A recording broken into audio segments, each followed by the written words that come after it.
त्यांचा परिचय थोडक्यात जर तुम्ही ऐकला तर तुम्हाला लक्षात येईल की सरांचं व्यक्तिमत्व किती मोठं आहे. सर पुण्यामध्ये सध्या त्यांचं वास्तव्य आहे, पण सर मूळचे अमरावतीचे आहेत. त्यांचं शिक्षण BSc ॲग्रिकल्चरल झालेलं आहे. त्यानंतर म्हणजे त्यांच्या शिक्षणाची विविध पैलू आहेत त्यांच्या शिक्षणाला.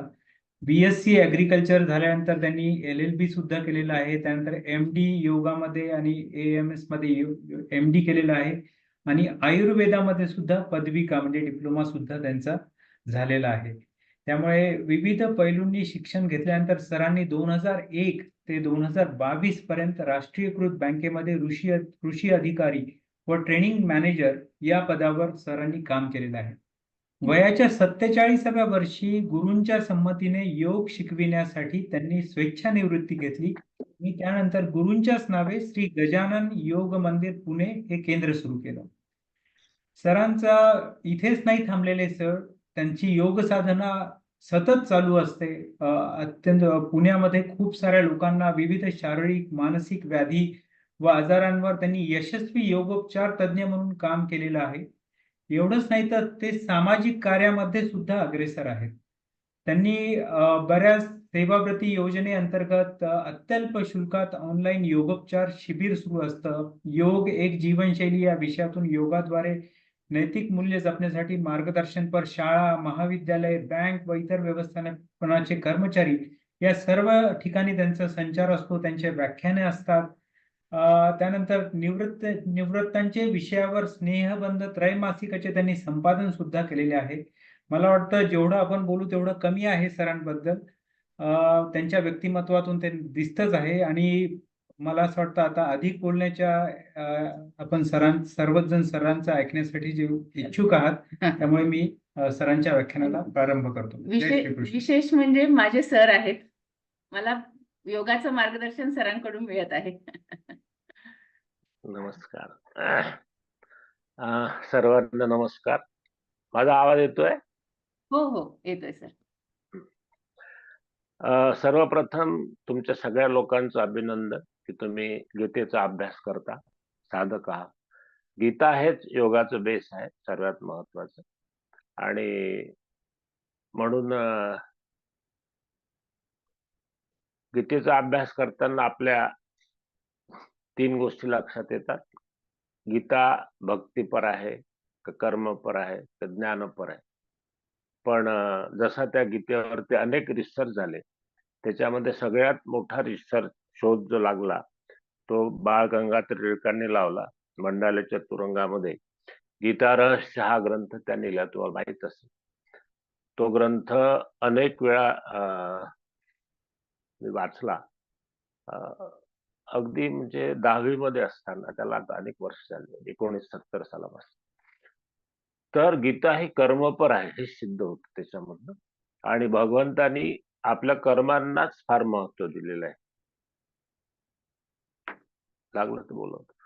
आणि म्हणून आपण आजचा जो विषय आहे, ताईंना मी सांगितलं, सीता ताईंना, की योग एक जीवनशैली याच विषयावरती मी बोलतो जनरली आजकाल.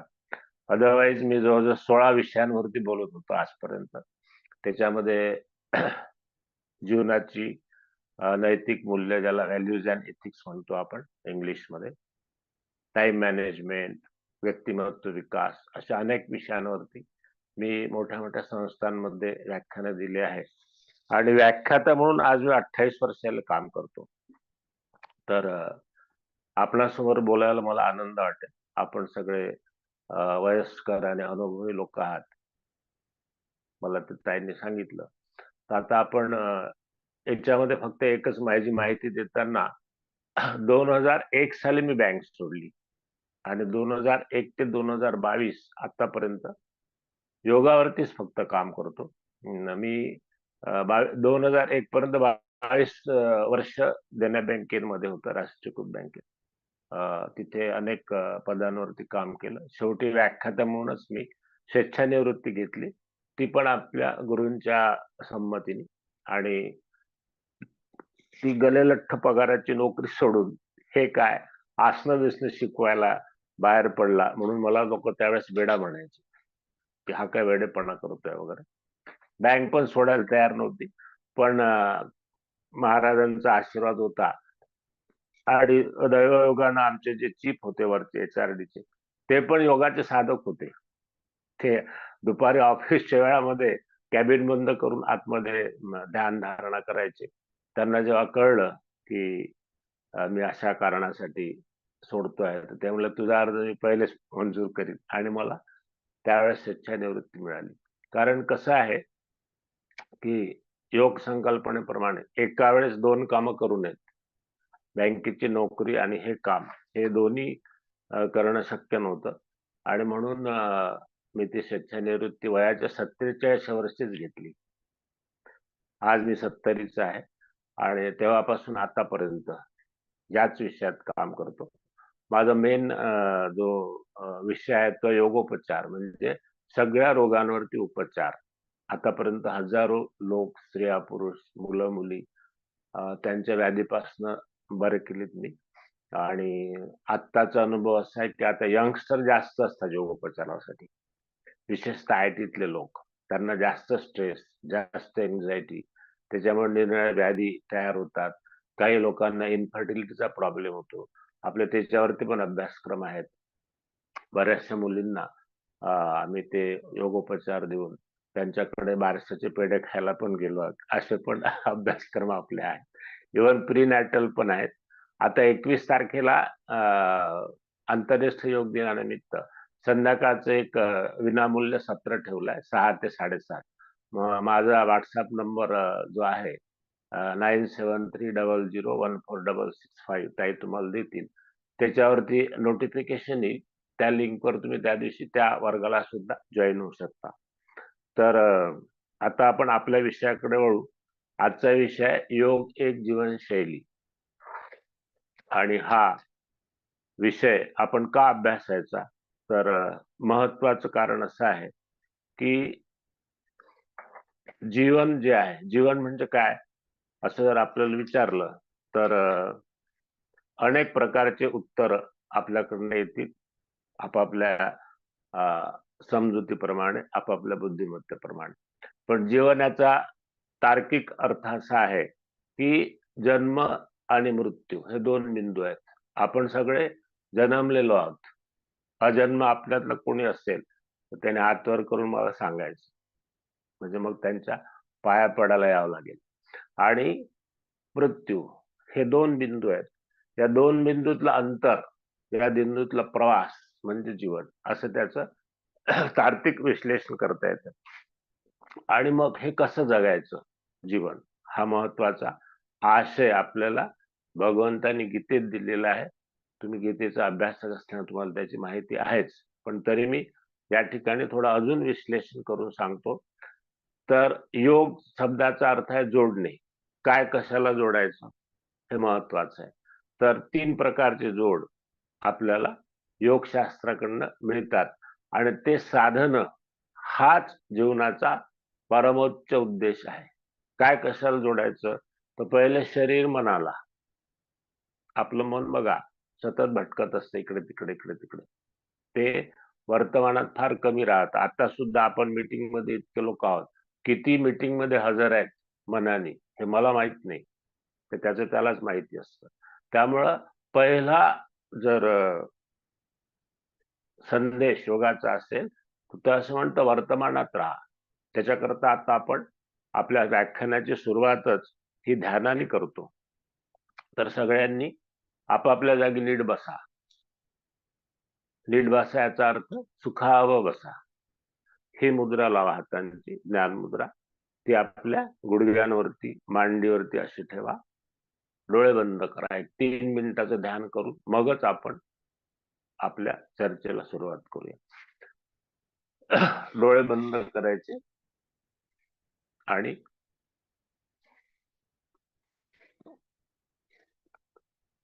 मी सांगतो त्या सूचना फॉलो करायची. पहिली सूचना, स्वतः सोबत राहा.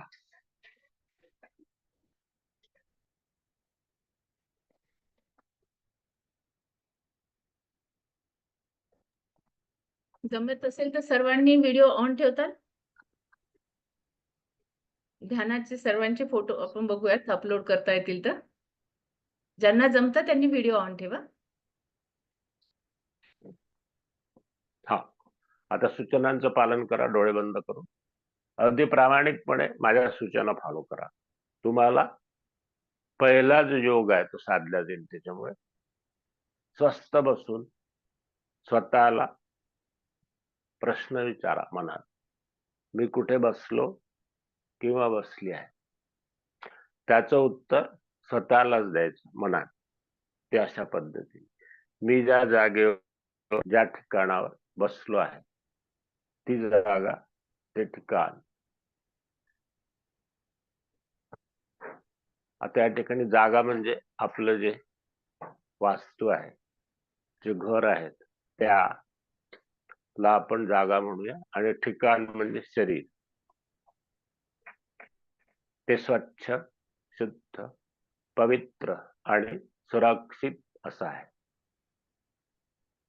या प्रत्येक शब्दाने आपल्या भोवताल मनाने गोल काढून पूर्ण जागा व्यापून घ्यायची आणि तो शब्द आपल्या शरीरावर, डोक्यापासून पायांच्या बोटांपर्यंत प्रोक्षण करायचा, म्हणजे शिंपडायचा, स्प्रेड करायचा. पहिला शब्द आहे स्वच्छ. जागेवर गोल काढून तो पसरवा, स्वतःच्या शरीरावर प्रोक्षण करा. दुसरा शब्द आहे शुद्ध. शुद्धता सर्वत्र निर्माण करून शरीरावर प्रोक्षण करा. तिसरा शब्द आहे पवित्र. पवित्रता ही आपल्या जीवनामध्ये अत्यंत आवश्यक आहे.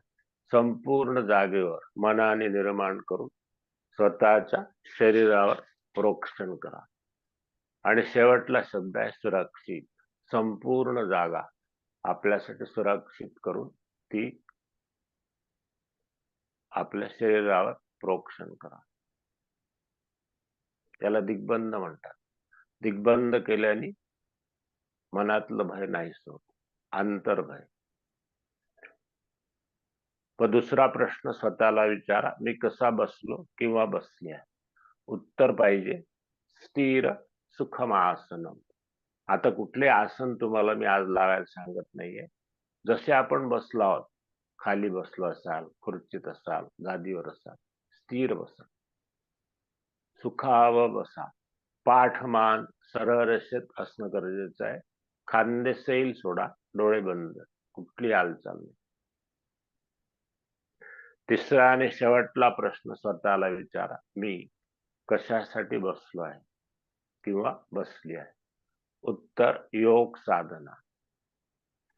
योग म्हणजे जोडणे, आणि पहिला जोड आपल्याला पाहिजे शरीर व मनाचा.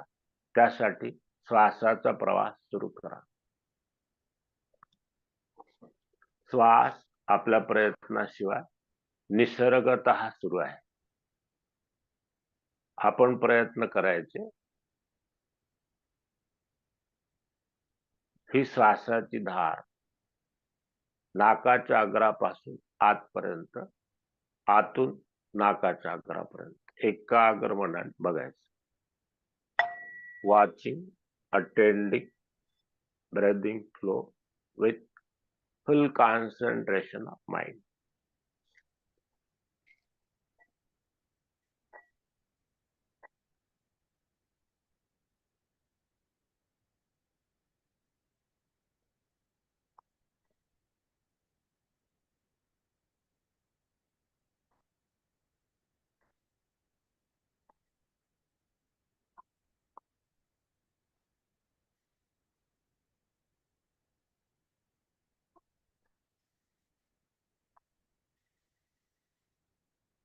आपला अनुभव काय, मन तिथं एकाग्र होत नाही. ते पळत इकडे तिकडे, विचारांच्या मागे, बाह्य वातावरणामागे, आधीच्या घटनांमागे.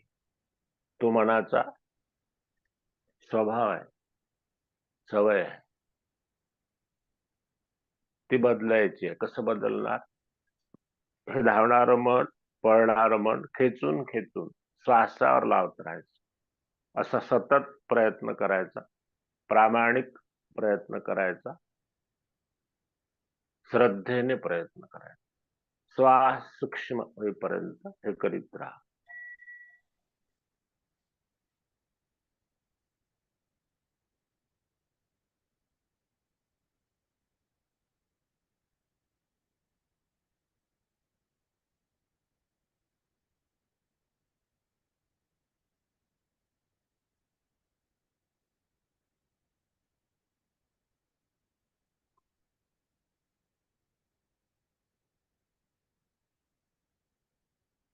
सूक्ष्म श्वास म्हणजे तिथे श्वासाकडे बघणं आपोआप थांबतं.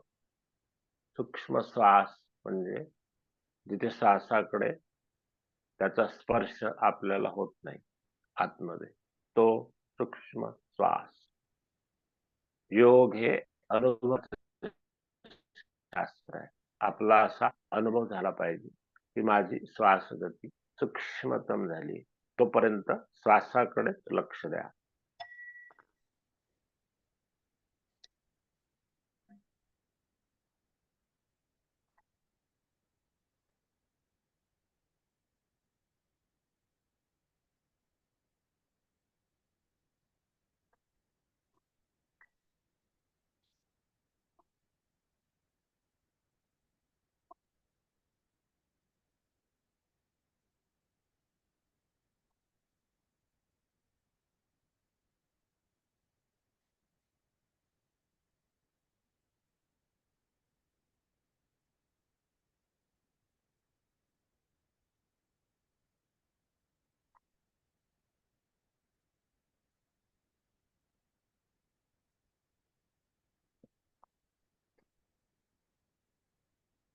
हळूहळू एक दीर्घ श्वास घ्यायचा, रोखून ठेवायचा. श्वास सोडत डोळे न उघडता आपली मान खाली घाला, हनवटी कंठाखाली दाबा, श्वासोश्वास घेत राहा. तिथं गिळण्याची क्रिया 3 वेळा करा. दोन्ही हात मुद्रा सोडून नाभी पुढे आणा, डोळे उघडा, तळहात बघा, डोळे बंद करा, मान सावकाश वर घ्या.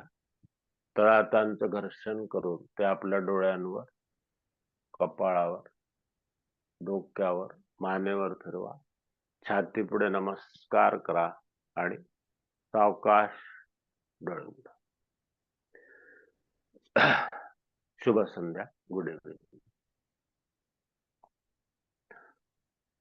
शरीर आणि मनाचा आपण योग साधला आहे ध्यान करून. ध्यानाची पहिली पायरी जी केव्हाही दिवस सुरू करायच्या आधी, कुठलंही नवीन काम सुरू करायच्या आधी करायचे असते.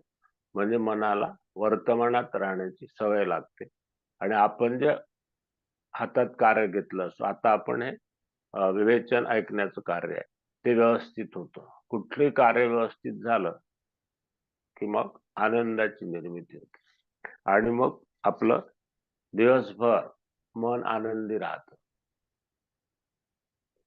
आनंदी मनाचं साईन कायम हास्य चेहऱ्यावरती, खेचलेला चेहरा नाही. जे योग करतात त्यांच्या चेहऱ्यावर कायम हास्य असतं, स्मित हास्य. त्याचं कारण असं आहे की योग करताना आपण जीवनाकडे बघण्याची दृष्टी बदलते आपली. आपण आपल्या जीवनाकडे त्रयस्थ म्हणून बघायला लागतो. माझं आपलं आपलं करणं बंद होतं. तर आपण आता विषयाकडे बोलूया. योग म्हणजे जोडणे. आता आपण बघितलं शरीर व मनाचा जोड. पुढचा जोड आहे तो मन आणि आत्म्याचा, आणि त्याचे पुढचा जोड आहे तो आत्म्याचा परमात्म्याचा. असे 3 स्तरातले योग आपण शिकायचे असतात. आजच्या व्याख्यानामध्ये तुम्हाला फक्त एकच जोड मी दिला. व्याख्यानाच्या शेवटी सुद्धा आपण एक ध्यान करणार आहोत आणि नंतर मग समाप्ती करू. तर योग म्हणजे जोडणे पाहिलं. जीवनशैली, जीवन काय तर हा प्रवास जन्मापासून मृत्यूपर्यंतचा प्रत्येकाला करायचा असतो. जन्म कधी झाला ते माहिती आहे आपल्याला, मृत्यू कधी होईल माहित नाही. त्यामुळं आपलं कर्म करताना, आपली वागणूक करताना, आपलं बोलणं करताना इतरांशी आपण हे लक्षात ठेवायचं असतं कायम. शास्त्र असं सांगतं की आपण जाणार आहोत एक दिवस. त्यामुळं जी काही हातातलं कर्म आहे तर कसं करायचं या बाबतीतला हा विषय आहे आणि त्याला शैली म्हटलंय. शैली म्हणजे type, style, how to live the life असं त्याला म्हणतात. तर आता सगळ्यांनी तुम्ही मला इथे व्हिडिओमध्ये दिसत नाहीयेत कारण माझा फोटो फक्त समोर आहे. तर प्रत्येकाने आपला उजवा हात आपल्या मनावर ठेवा. कुठे ठेवणार? मन हे काही दिसत नाही पण आहे. काल त्या ताई व्याख्यान देत होत्या, मनावर बरंच बोलल्यात. तर मन कुठे असतं? मन हे अदृश्य आहे, सबटल काइंड ऑफ थिंग. पण ती एनर्जी आहे, ती शक्ती आहे, ती संपूर्ण पेशीमध्ये असतात, त्यांना पेशीमन म्हणतात.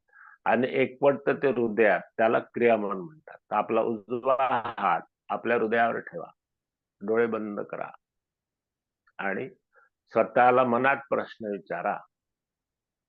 प्रश्न काय आहे तो नीट ऐका. मी काय केलं ज्यामुळं मला हा जन्म प्राप्त झाला?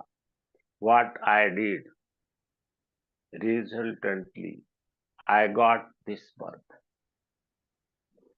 हा प्रश्न आपण स्वतःला मनात विचारायचा. एक दीर्घ श्वास घ्या, रोखून ठेवा किंचित काळ. प्रश्नावरती एकाग्र व्हा. मी काय केलं ज्यामुळे मला हा जन्म प्राप्त झाला? श्वास सोडा, हात बाजूला घ्या, डोळे उघडा. कोणाला सांगायचं असेल, प्रश्नाचं उत्तर मिळालं असेल तर आपला माईक ऑन करून उत्तर सांगू शकता. हँड रेस प्रश्न सगळ्याला करा. हँड रेस करा, मी अनम्यूट करेन वाटल्यास. हम्म. जर कुणाला उत्तर मिळालं असेल तर हँड रेस करा.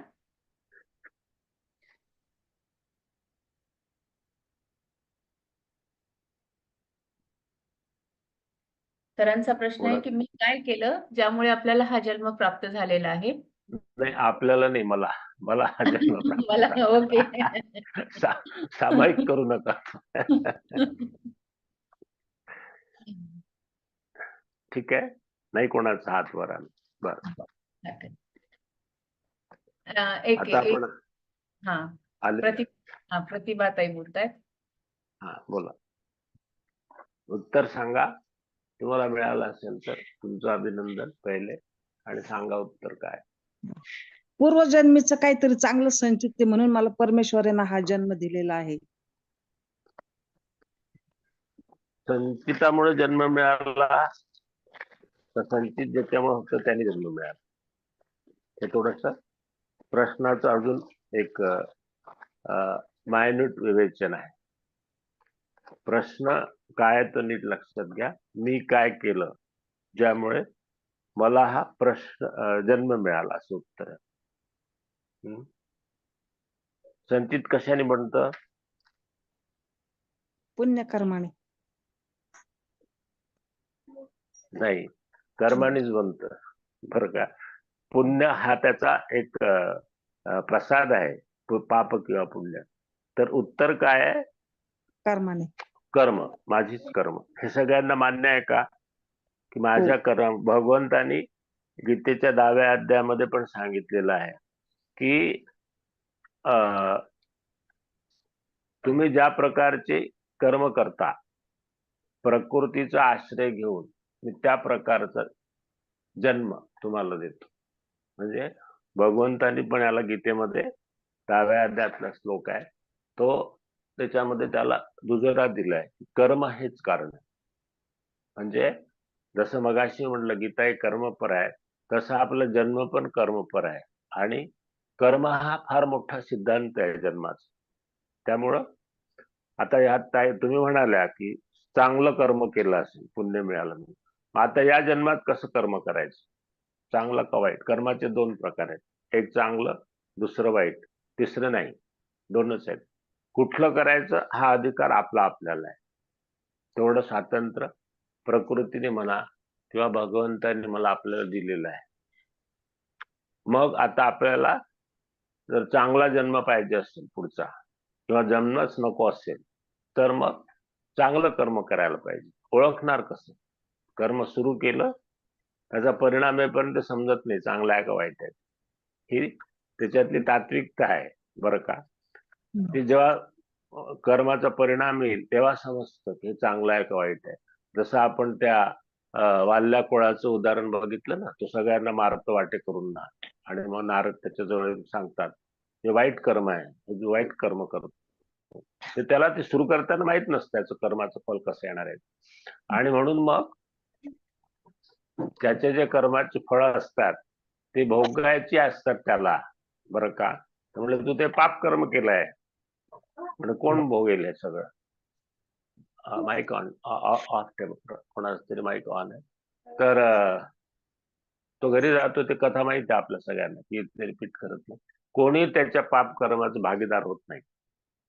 ते ज्यांनी केलं त्यालाच भोगावं लागतं. आणि त्याचं फार संचित चांगलं असतं प्रारब्ध, की त्याला नारद मुनी मिळतात. त्याचा अधिकार नसतो देवाचं नाव घेण्याचा, म्हणून त्याला उलट सांगतात की तू आता मरा म्हण. आणि मग तो फार मोठा तपस्वी होतो, तोच रामायण लिहितो, तसंच घडतं वगैरे वगैरे. ती पुढची कथा आहे. सांगायचं तात्पर्य काय, की कर्माचं फळ हे सुरुवातीला कळत नाही, जोपर्यंत ते कर्म पूर्ण होऊन मिळत नाही. मग काय करायचं, योग सांगतं कर्म करताना शिस्तींचं पालन करा. तो खरा योग आहे. योगाचे अष्टांग तुम्ही ऐकले असतील सगळ्यांनी. योगाची अष्टांग कुठली कुठली आहेत? यम, नियम, आसन, प्राणायाम, प्रत्याहार, धारणा, ध्यान आणि समाधी. ध्यान हे अत्यंत महत्वाचं अंग आहे योगातलं. तर ध्यानानेच सगळे आपल्यामध्ये परिवर्तन होतात, जीवनामध्ये होतात, आपल्या वातावरणामध्ये होतात, समाजामध्ये होतात, जगामध्ये होतात. मग ध्यान शिकावं लागतं. आता आपण पहिली फक्त पायरी बघितली, अशा पुढे 4 पायऱ्या आहेत. ध्यानाविषयीचा आमचा एक अभ्यासक्रम सुरू आहे सध्या, आत्मिक योग ध्यानाचा. सुचिता त्यांनी जॉईन केलाय तो. आता 1 जुलै पासून नवीन बॅच होते आहे. त्याचं निवेदन 15 तारीख, आजचीच 15 तारीख आहे, पण संध्याकाळी 7:50 नंतर ते निवेदन प्रसिद्ध केलं जाईल. तुम्ही आमच्या व्हॉट्सअप वरती डीपी वरती ते वाचा. तो कोर्स पण जॉईन करू शकता. अत्यंत अल्प फी मध्ये, शुल्कामध्ये हे वर्ग आम्ही सेवावर्ती योजनेत घेतो. सांगायचं तात्पर्य, ध्यानानंतर समाधी आहे, सम अवस्था त्याला समाधी म्हटलंय. तर ते सगळं शिकायचं असतं. पण सुरुवातीला कर्म कसं करायचं याच्यासाठी यमनियम दिले. आजकाल योगाचा प्रसार कसा होतोय, आसनं केले, शरीराची कवायत केली, झाला योग. नाही, तसं नाही. आसन हे तिसरं अंग आहे योगातलं. आणि म्हणून योग हे जीवनशैली आहे. कसं जीवन जगायचं माझं. जीवन जगणे म्हणजे काय, कसं कर्म करायचं, कसं बोलायचं, कसं चालायचं वगैरे वगैरे. त्याच्यामधून आपली उन्नती होतेच, आपल्यासोबत आपल्या कुटुंबाची, आपल्या समाजाची, आपल्या राष्ट्राची आणि पर्यायाने जगाची उन्नती होऊ शकते, या पद्धतीने जर आपण योगाचा अवलंब केला तर. आणि असंच मी 2014 साली आपले पंतप्रधान, महान योगी मोदीजींना पत्र लिहिलं होतं की योग या प्रकारे शाळा, कॉलेजेस मधून, ऑफिसेस मधून शिकवला गेला पाहिजे, म्हणजे समाजातली गुन्हे कमी होतील, भ्रष्टाचार कमी होईल. त्यांना ते फार आवडलं. त्यांनी मला दुजोरा दिला. आता दर वाढदिवसाला त्यांचं कार्ड येतो मला, जन्मदिवसाला. सांगायचं तात्पर्य काय आहे, एखादी बाटली आहे, घाणेरडी आहे खूप, आणि ती आपण न धुता त्यात औषध भरलं आणि ते घेतलं, त्याचे परिणाम कसे होतील. तसंच यमनियमाचा अभ्यास न करता आसन प्राणायाम केल्याने होतो. म्हणून जीवनशैलीचे जे 2 अंग आहेत, पहिले यमनियम, त्यांचा अभ्यास करायचा आहे. आणि आजच्या व्याख्यानाचा तोच विषय आहे. व्याख्यान क्रमांक 1 आहे, दुसरे तिसरे 4 पुढे आहेत व्याख्यान, त्याचा अभ्यास करूया. कशासाठी, कर्म करताना काय शिस्त पाळायची, म्हणजे जीवन जगताना कुठली शैली अवलंबायची. तर त्यातलं पहिलं अंग आहे यम. 5 यम म्हणजे निग्रह, शिस्त. योगाचा अर्थ शिस्त असा होतो. दुसरा अर्थ योग अनुशासन म्हटलेलं आहे त्याला, योगानुशासनम. तर यम हे 5 आहेत, ते आपण बघू. आपल्या मानवी स्वभावाचं हे काय आहे की आपण बघतो यातनं मला काय मिळेल, तर त्यातनं काय मिळेल याचा पण अभ्यास करू. आज तोच विषय आपला आहे. मी थोडक्यात सांगणार आहे, फार त्याचं विश्लेषण जास्त लांबवणार नाही. सत्य, पहिला यम आहे सत्य. Think, talk, behave, transact. मध्ये मध्ये माझ्या तोंडामध्ये इंग्लिश येणार, कारण मी गेली अनेक वर्ष इंग्लिशमध्ये शिकवतो. आता सुद्धा योगाचे क्लासेस इंग्लिशमध्ये असतात माझे, त्यामुळे सुरुवात शिकणं केल्या जाते, अर्थ नंतर सांगेल. Think, talk, behave, transact. Truthfully म्हणजे विचार, उच्चार, आचार आणि व्यवहार सत्य करायचे. आपण स्वतःला प्रश्न विचारा, शक्य आहे का? विचार, उच्चार, आचार आणि व्यवहार सत्य करायचे. आतून संमिश्र उत्तर येईल, हो किंवा नाही, हो किंवा नाही, वगैरे वगैरे. तर आता त्याचं विश्लेषण करूया. सत्य विचार म्हणजे काय? सत्य विचार करायचा. हे सगळं ऐहिक विश्व आपल्या देहासहित सगळं नश्वर आहे, बरं का. आणि आत्मिक विश्व हे स्थिर आहे. हा विचार मनात दृढ ठेवणे म्हणजे सत्य विचार आहे. बघा, आपण काल होता, आज नाही, अचानक गेला. आपण म्हणतो ना, असं बरेच लोकांच्या बाबतीत भरतं, आपल्या सहकाऱ्यांच्या बाबतीत, मित्रांच्या बाबतीत, नातेवाईकांच्या बाबतीत. ते ऐहिक विश्व अत्यंत नश्वर आहे. भगवंतांनी पण तेच सांगितलं, बरं का. त्याच्याविषयी जास्त ममता मनात न ठेवणे म्हणजे अनासक्त बनणे, असा विचार मनामध्ये ठेवणे म्हणजे सत्य विचार. उच्चार, आपण बोलतो बरेच वेळा, छोट्या छोट्या गोष्टींसाठी लोक असत्य बोलत असतात. असत्य बोलण्याचे परिणाम हे दुष्परिणाम होतात शेवटी. त्याचं कारण असं की असत्य बोलण्याने पहिला तर आपल्या वाणीला दूषितपणा येतो. दुसरी गोष्ट, असत्य बोलण्याने मनामध्ये भयाची निर्मिती होते. हे सगळं विश्लेषण आहे आपल्या शरीराचं आणि मनाचं. हे परिणाम त्याचे होत राहतात. त्यामुळं शक्यतो सत्यच बोलायचं. शक्यतो शब्द का वापरला? प्रत्येक ठिकाणी सत्य बोलता येत नाही. आपल्या जीवनातलं आपण ज्यावेळेस जीवन जगतो त्यावेळेस बरेच ठिकाणी असं होतं. मी उदाहरण देतो त्याच्यासाठी. आजकाल पूर्वी मी गायीचं उदाहरण देतो, आता नवीन जमान्यामध्ये मुलीचं देतो. आता सध्या जिहादचे फार प्रकरण चालू आहे जागोजागी. एखादी तरुण मुलगी तुमच्या घरामध्ये येऊन लपली आणि ते दरेंदे तुमच्या दरवाजावर टिक करून विचारतात, लडकी छुपी है क्या? आता काय बोलणार? सत्य बोलणार का असत्य बोलणार? या ठिकाणी त्या मुलीचं संरक्षण करणं ही आपली सामाजिक जबाबदारी असते. त्यामुळे असत्यच बोलावं लागतं. म्हणजे चांगल्या करण्यासाठी असत्य बोललेलं, ज्याच्यामध्ये माझा स्वार्थ नाही, तर ते क्षम्य आहे, असं भगवंतांनी पण इथे अनेक ठिकाणी सांगितलेलं आहे. तर त्या प्रकारे आपण विचार आणि उच्चार हे सत्य ठेवायचे. विचार, उच्चार, आचार. आचार म्हणजे आपण कसं वागतो दैनंदिन याच्यामध्ये, आपले शारीरिक व्यापार कसे चालतात, ते सुद्धा दुसऱ्याला त्रास न होणारे पाहिजे. अगदी साधं उदाहरण घ्या. आपण चाललोय घरामध्ये, एखाद्या वस्तूला लाथ लागली तर आपण काय करतो? जो सुसंस्कारित माणूस असेल तर तिला नमस्कार करतो लगेच. का? त्याचं कारण असं आहे, हा जो पहिला विचार बघितला ना आपण, सर्वाभूती परमेश्वर आहे. सर्वाभूती. माणसाला लागला तर करतोच, वस्तूला लागला तरी करतो. या कणाकणामध्ये परमेश्वराचा अंश आहे, अस्तित्व आहे. अशा भावनेने आपण तिला नमस्कार करतो.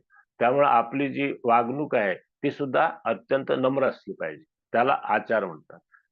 विचार, उच्चार आणि व्यवहार. आता व्यवहार करताना खूप गफलती करतात लोक. आजकाल तर मार्केटिंगचा जमाना आहे. प्रत्येक ठिकाणी कुठली वस्तू शुद्ध मिळत नाही. त्याचं कारण काय? व्यवहारामध्येच खोट आहे. तर ते सत्य व्यवहार करायचे असतात. त्या ठिकाणी मग खूप कठीण आहे विश्लेषण करणं सुद्धा. एक उदाहरण देऊन समजावतो म्हणजे लक्षात. व्यवहार करताना माझी भूमिका काय ते बघायला पाहिजे. मी इथे पुण्यामध्ये एका विद्यार्थीचा वर्ग घेत होतो आणि त्या आंतरराष्ट्रीय नृत्यिका आहेत, होत्या, म्हणजे आता वयस्कर झाल्या. तर त्या म्हणल्या, सर तुम्ही व्यवहार सत्य करा म्हणतात, हा फ्लॅट मी घेतला म्हणले, हा 80 लाखाला घेतला आणि तो जो विक्रेता होता तो म्हणला की मला 40 लाख ऑन द्या. मी 40 लाखात तुमच्याकडनं काय ते खात्यामध्ये चेक घेईन. मोदीजींनी बंद केलं ना सध्या, त्याच्यामुळे बरेच लोक रडतायत सध्या बरं का. तर फार कठीण समस्या आहे ती सांगणं. त्याच्यामध्ये तुम्हाला आपली भूमिका निवडणं, आपण व्यवहार सत्य करायचे आहेत. मग आपली भूमिका बघायची. आपली भूमिका काय आहे? परचेसर म्हणजे खरेदीदार. आपलं हे काय व्यवहार काय आहे, ड्युटी काय आपलं कर्तव्य, तेवढे पैसे त्याला द्यायचे. That is my role. त्यांनी कसे घ्यायचे त्याचा रोल आहे, माझा नाही. त्यामुळे तो जसे मागतो तसे देऊन ही माझी गरज पूर्ण करायची आहे, मला फ्लॅट घ्यायचा.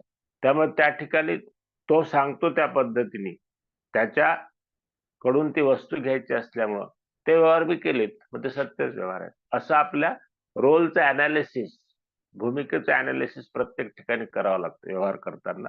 माझ्याकडनं काही खोट होत नाही ना हे त्यामध्ये बघायचं, म्हणजे ते सत्य व्यवहार होतात. म्हणजे काय? विचार, उच्चार, आचार आणि व्यवहार सत्य करायचे. हे सगळं दैनंदिन व्यवहार करताना, दैनंदिन वागणूक करताना पाळायचं असतं. असं योगाचा संदेश आहे आपला. माझे सध्या तरुण भारतमध्ये दर मंगळवारी योग संदेश या नावाखालीच लेख येतात. ते जर वाचले त्यातून तुम्हाला हे सगळं मिळेल. आमच्या ताई बहुतेक वाचतात, ताई. तर त्यांनी लाभ काय, व्हॉट इज माय गेन, असं म्हणून म्हणतो ना, आपलं मानस स्वभाव आहे, माझ्या काय मिळतं. तर सत्य वागणूक करून धैर्य प्राप्ती होते. पहिला गुण. धैर्य हे काही बाजारात मिळत नाही विकत, कोणाकडनं उसनं घेता येत नाही. आणि अशा रीतीने धैर्य जर असेल तरच मी जीवनामध्ये परिस्थितीचा सामना करू शकतो. धैर्य जर खचलं, कमी झालं, तर माणूस परिस्थितीतून पळून जातो, तेव्हा शेवटी आत्महत्या पण करतो. जेवढे आत्महत्यारे असतात ते धैर्यवान नसतात, भगोडे असतात ते. त्यामुळे हा जर गुण आपल्यामध्ये वाढवायचा असेल, परिस्थितीचा सामना करण्यासाठी मला जर हिंमत पाहिजे असेल तर मी सत्य वागणूकच केली पाहिजे माझी, असं ते पहिल्या यमाचं महत्व आहे. मग आपण पुढे जाऊ. अहिंसा. अहिंसा म्हणजे सगळ्यांना माहित आहे, हिंसा न करणे म्हणजे अहिंसा. 3 प्रकारचे आहेत, शारीरिक, मानसिक आणि वाचिक. आता शारीरिक हिंसा म्हणजे योग सांगतं कुठल्याही प्राण्याची हिंसा करू नका. कारण आत्ताच आपण बघितलं, सर्वाभूती परमेश्वर, किडामुंगीपासून हत्तीपासून माणसापर्यंत. ज्यावेळेस आपण कोणाची हिंसा करतो त्यावेळेस त्या तत्वाप्रती, परमेश्वर तत्वाप्रती आपला अपराध होतो. अशा लोकांना जीवनामध्ये शांती मिळत नाही, अशा लोकांना जीवनामध्ये निर्भयता मिळत नाही. त्यामुळे ज्यांना योग करायचा आहे त्यांनी मांसाहार करायचं नाही, अशी शिस्त आहे. तिथं प्राणी मारून खायला लागतात, ते नाही खायचे. कारण सृष्टीवरती भरपूर शाकाहार उपलब्ध आहे. ज्या दिवशी तो उपलब्ध होणार नाही त्यावेळेसची गोष्ट आलायदा, पण तोपर्यंत मी अशा पद्धतीचा आहार करणार नाही. हे महत्वाचं आहे, शारीरिक अहिंसा. पण त्याला अपवाद आहेत. अपवाद काय आहेत? आता आपण बाउंड्रीवर उभे असतो गन घेऊन देशाचं रक्षण करायला, मग तिथं शत्रूला मारावंच लागेल. तिथं काही अहिंसा करून केलं तो आपल्याला मारून टाकेल. त्यामुळं self protection is warranted under law असं म्हटलंय. तुमच्या माहिती मग अशांनी सांगितलं, मी वकील पण आहे, पण वकिली करत नाही, योगाचाच अभ्यास देतो लोकांना. तर इट इज वॉरंटेड. स्वतःची सिक्युरिटी, देशाची सिक्युरिटी, राष्ट्राची सिक्युरिटी, याच्यासाठी आपण हिंसा करणं क्षम्य आहे. पण आता घरामध्ये बघा, डास, मच्छर, पाली, किडे असंख्य असतात. या सृष्टीवर फक्त आपलाच अधिकार नाही, सगळ्यांचा अधिकार आहे. आपण काय करतो ना, मारून टाकतो निरनिराळ्या औषधं वापरून, बाजारातले आणून. त्यांना मारायचं नसतं, त्यांना फक्त पळवून लावायचं असतं. तर मग काय करणार? सकाळी घरी अग्निहोत्र करा. घरामध्ये गौरी असते ना आपली, थोडी गौरी घ्यायची, त्याच्यावरती तांदूळ आणि तूप टाकायचं, त्याच्यावरती भीमसेन कापूर लावायचा, तो पेटवायचा, आणि मग त्यात थोड्या चांगल्या तुपाचे थेंब टाकायचे, अग्निहोत्र. ते मग देवाला वाळा, सगळ्या घरात फिरवा. त्या वाफेमुळं हे कुठलेही प्राणी, कीटक वगैरे घरात राहत नाही, निघून जातात. हा अनुभव आहे आमचा, मी अनुभवातनं सांगतोय. आणि ती जी वाफ असते भीमसेन कापराची, तांदळ तुपाची, त्याने तुमचे लंग्स पण चांगले राहतात, खोकला होत नाही, चिडचिड होत नाही मनाची, वगैरे वगैरे. आपल्या संस्कृतीमधला फार उत्तम उपाय, आपण तो करत नाही, विसरून गेलोय. तर या पद्धतीने ती अहिंसा त्या ठिकाणी पाळायची. मग आपण जाऊया शारीरिक झाली. वाचिक अहिंसा, वाणीनी आपण दुसऱ्यांना दुखवायचं नाही. फार कठीण आहे, अत्यंत कठीण. मी योग जगलोय वयाच्या 12 वर्षापासून. ते पण मी आउट ऑफ नीड, गरजेपोटी योगापुढे वळलो होतो आणि म्हणूनच योगोपचाराचा पण अभ्यास केला पुढे. तर फार कठीण आहे वाणीनी आपण कोणाला न दुखवणं. समजा तुम्ही घरात वडील आहात, लहान मुलांना वळण लावायचं आहे तर रागवावंच लागतं. ऑफिसमध्ये बॉस आहात, हाताखालच्या लोकांना फायर करावंच लागतं, त्याशिवाय ते कामं नीट करत नाही. पण हे करताना तुम्ही इतरांना दुखवलंय, इतरांचं मन दुखवलंय बरं का. भगवंतांनी काय म्हटलंय विभूती सांगताना, मन मी आहे, म्हणजे मग भगवंत दुखवायला गेला त्या ठिकाणी. मग काय करायचं, हे परिस्थितीजन्य करावं लागतं बऱ्याच ठिकाणी. मी सुद्धा बँकेमध्ये निर्णय हुद्द्यावर काम करताना हाताखालच्या लोकांना फायर, मी तर मेमो दिलेलं होतं इव्हन लेडीजला सुद्धा. येस, कामाच्या बाबतीत भयंकर स्ट्रिक्ट आहे सुरुवातीपासून. when you deliver getting salary, deliver the goods असा नियम असतो. काम येत नाही, माझ्याकडनं शिका. बॉस कोण असतो ऑफिसमध्ये, ज्याला हाताखालच्या सगळ्या टेबलचं काम येतं तो बॉस. आजकाल तिथंच लोचा आहे सर्व, बॉसलाच काही येत नाही. ते आला इथं, तो भाग वेगळा आहे. पण मग हे करत असताना मी त्यांना दुखवलंय, मग काय करायचं. ती परिस्थिती निवडल्यानंतर त्या व्यक्तीकडे, त्या मुलांकडे जाऊन त्यांच्या पाठीवर हात फिरवा आणि माफी मागा. येस, नुसतं सॉरी नाही म्हणायचं, रिक्वेस्ट पार्डन, मी असं असं वागलो, माफ कर, माझी ती भूमिका होती त्यावेळेस. काय होईल, तुम्ही असं म्हटल्यानंतर त्याच्या मनामध्ये जो तुमचा बदला घेण्याचा भाव असतो, रिव्हेंजफुल ऍटिट्यूड म्हणतात त्याला, होते बरं का. मिलिटरी इंटेलिजन्स स्कूलमध्ये ज्यावेळेस मी कमांडिंग ऑफिसर समोर लेक्चर घ्यायचो, तर ते मेजर ऐकत होते बाजूने. ते म्हणले बाद में मिलो मुझे सर. बोले आपने ये बात बहुत अच्छी बोली आज. बोले क्यों. बोले हमारा राइफल सुबह सुबह साफ करते हैं और गोली अनावधान से छूटती और जिसने कल फायर किया उसकी लगती है. बोले फैक्ट त्यांनी सांगितली. बोले आज से हम ऐसा करेंगे, जिसको फायर किया परेड के बाद उसकी जापे माफी मांगली. तर अशा पद्धतीची माफी कोण मागू शकतं, ज्याच्याकडे धैर्य आहे. भेकड माणूस माफी नाही मागू शकत. माफी मागायला फार मोठं धैर्य लागतं. आणि तिसरी आहे ती वाचिक झाली, मानसिक हिंसा. मनाने कोणाला शाप द्यायचे नाही, फार कठीण, अत्यंत कठीण. कोणाचं वाईट चिंतायचं नाही वगैरे वगैरे. एक उदाहरण देतो साधं. तुम्ही कार चालवताय, किरमी रोड आहे एकदम, 120च्या स्पीडने गाडी चालली आहे तुमची, आणि मध्येच कुठेतरी खड्डा होता, तो तुम्हाला दिसला नाही, आणि मोटरचं एक चाक त्या खड्ड्यात पडलं. त्यावेळेस मन काय करतं बघा, what mind will do. Instant reaction असतं. त्या खड्ड्या करणाऱ्याला कुठली तरी शिवी देणार, काहीतरी त्याबद्दल वाईट बोलणार, त्याची इन्स्टंट रिॲक्शन असते. काय झालं सायंटिफिकली, ज्यावेळेस तुम्ही असं वाईट बोलला किंवा शिवी काढली, त्यावेळेस तुमच्या ब्रेन मधलं बिटावे बाहेर पडली. ती बिटावे अत्यंत मजबूत असते, ती कधीच विलीन होत नाही. एक ना एक दिवस त्या माणसाला जाऊन ती लागणारच, त्याचं वाईटच होणार. हा निसर्ग नियम आहे. संपूर्ण विश्व व्हायब्रेशन करत चालतं. म्हणजे काय झालं, आपण त्याचं वाईट केलं होतं, माणसं माहित नाही आपल्याला. कधी कधी आपण तोंडावर लोकांना वाईट म्हणतो, बोलतो किंवा मनात चिंतो, याचं वाईट होऊन जावं वगैरे वगैरे. तर माझ्याकडनं अपराध झाला, मग काय करायचं.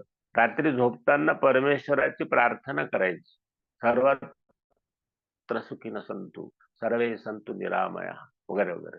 संस्कृतीत नसेल तर मनाने करायचं की मी ज्याला वाईट बोललो, वाईट चिंतलं, त्याचं पण भलं कर वगैरे वगैरे. अशा पद्धतीची प्रार्थना केली तरच शांती मिळते. अन्यथा तुम्ही लोकांना, इतरांना वाईट चिंतत असाल, तुम्हाला शांती नाही मिळणार कधीच. हा शांती मिळण्याचा फार मोठा असा मार्ग आहे. आणि अहिंसा केल्याने काय प्राप्त होतं आपल्याला, सत्यपालन केल्याने धैर्य प्राप्ती, अहिंसा पालन केल्याने निर्भयता प्राप्त होते. सगळे आपण भयाने ग्रासलेलो आहोत आणि भयामुळे सगळं करतोय बरं का. कोणाला खुर्ची जाण्याचं भय, कोणाला अधिकार जाण्याचं भय, कोणाला घरातले लोक नीट वागत नाही याचं भय. तर ही निर्भयता अहिंसा पालन केल्याने प्राप्त होते.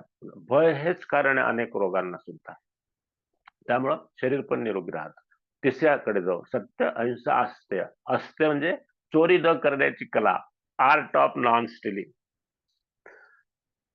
तुम्ही म्हणा आम्ही चोर नाही, पण माझं स्टेटमेंट काय बघा पुढचं. Man is a born स्टिलर. मनुष्य हा उपजत चोर आहे. मान्य आहे? तुमचे चेहरे मला पाहता येत नाहीत ना, तर संभ्रमात असतो आपण, असं कसं म्हणता येईल. मी एक छोटस उदाहरण देतो. 2 तानी मुलं घ्या, 3-4 महिन्याची, फार तर दोघांना एकाच सतरंजीवर ठेवा. फक्त एकाच्या हाती रंगीत बॉल द्या, जो हलका असतो, दुसऱ्याला देऊ नका. दुसरा काय करतो बघा थोड्या वेळात. तो एकदा मोठ्या मोठ्याने ओरडेल मला दे, किंवा हिसकून घेईल त्याच्याकडनं. बॉर्न स्टिलर. कसे चोरी करतो बघा माणूस. विचार, दुसऱ्याचे विचार स्वतःचेच म्हणून लादतो, आपली कॉलर टाईट करायला. दुसऱ्याचे विचार सांगू नये तसे नाही, पण त्याचं नाव उधृत करा. मी तर तुम्हाला सांगितलं ना, 28 वर्षापासून फॅकल्टी आहे. आम्हाला बोर्डवरती चांगले विचार लिहायला लागतात, पण त्याच्याखाली त्याचं नाव उधृत करावं लागतं. कोणाचा आहे? तुकारामाचा आहे, ज्ञानेश्वराचा आहे, पांडुरंगाचा आहे, वगैरे वगैरे. सायंटिस्टचा आहे. म्हणजे विचारांची चोरी होत नाही. आजकाल IT क्षेत्रात तर फार चोऱ्या व्हायला लागल्या आहेत. डेटा विकतात चोरून. कित्येक कर्मचारी कंपन्यांनी काढून टाकले अशा प्रकारची चोरी केल्यामुळे.